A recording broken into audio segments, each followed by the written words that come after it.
জামাতের আমি তিনি এই এমপি সাহেবের কান বরাবর থাপ্পড় মেরেছেন। এটা কিন্তু আমাদের জন্য খুবই বিব্রতকর যে একজন এমপিকে এইভাবে তার দলের প্রধানের কাছে থাপ্পড় খাইতে হয়।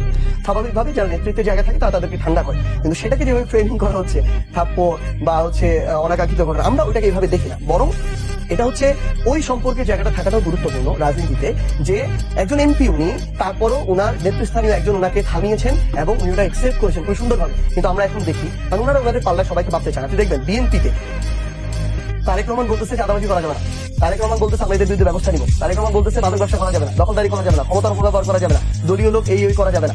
কিন্তু আমরা প্রত্যেকটা জায়গায় আপনি দেখবেন, আমি কিন্তু বলতেছি না সব বিএনপি, ধরেন ভাইয়ের আসনে বিএনপির 1 লাখ মানুষ আছে, সর্বোচ্চ 500 মানুষ আছে যাদের অত্যাচার মানুষ অসুস্থ, কিন্তু এই 500 জন মানুষ এমন কিছু নাই করে না। আমরা কেন হবিগঞ্জে গিয়ে জিকে গাউসের বিরুদ্ধে কথা বলেছি? জিকে গাউসের ডান হাত বাম হাত যারা আছে, যারা আমাদের উপর হামলা করেছিল, ধরেন কেউ ছাত্রদল করে কিন্তু সে মাদকের ব্যবসা নিয়ন্ত্রণ করে, ধরেন কেউ যুবদল করে কিন্তু সে ওই থানার বাণিজ্যটা নিয়ন্ত্রণ করে, ধরেন আরেকজন শ্রমিক দল করে সে জনমহলের বাণিজ্যটা নিয়ন্ত্রণ করে। মানুষ অতিষ্ঠ হয়ে গেছে, মানুষ তার নেতাকর্মীদের অনুমতি ছাড়া একটা মামলা করতে পারে না, পুলিশের কাছে যাইতে পারে না, একটা নিজের জমিতে ঘর তুলতে পারে না। তো এই ধরনের যারা রাজত্ব কায়েম করে, ত্রাসের রাজত্ব, আমি যদি তাদের বিরুদ্ধে কথা বলতে যাই আর সেটাকে যদি এইভাবে ফ্রেমিং করা হয়, এটা আগে কখনো হয় না, এটা হইতে পারে না। বরং আমরা মনে করি মানুষ তাদের জায়গা থেকে যে পরিবর্তনটা চাচ্ছে, আমাদের এই প্রতিবাদের ভাষাটাও ধীরে ধীরে পরিবর্তন হবে। আমরা এটা করবো, সরকারি দলকে এটাতে অভ্যস্ত হতে হবে। যদি আমাদের মনে হয় কোনো জায়গায় সংশোধন প্রয়োজন, আমরা সেটাও করবো, কিন্তু এটা সরকারি দলের কথায় না, এটা জনগণের কথা থেকে আসতে হবে।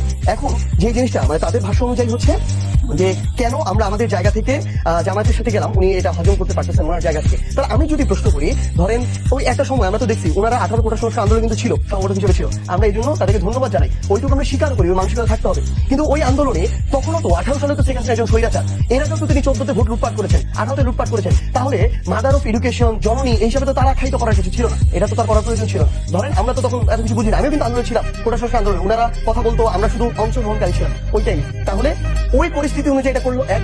দ্বিতীয়ত, যে বিএনপি 30 বছর ধরে জামায়াতের সাথে জোটে, তাহলে তো এই বিএনপিকে প্রশ্ন করা উচিত জীবনে আপনার ওই বিএনপির সাথে যাওয়া উচিত না, যে বিএনপি জামাতের সাথে 30 বছর জোটে।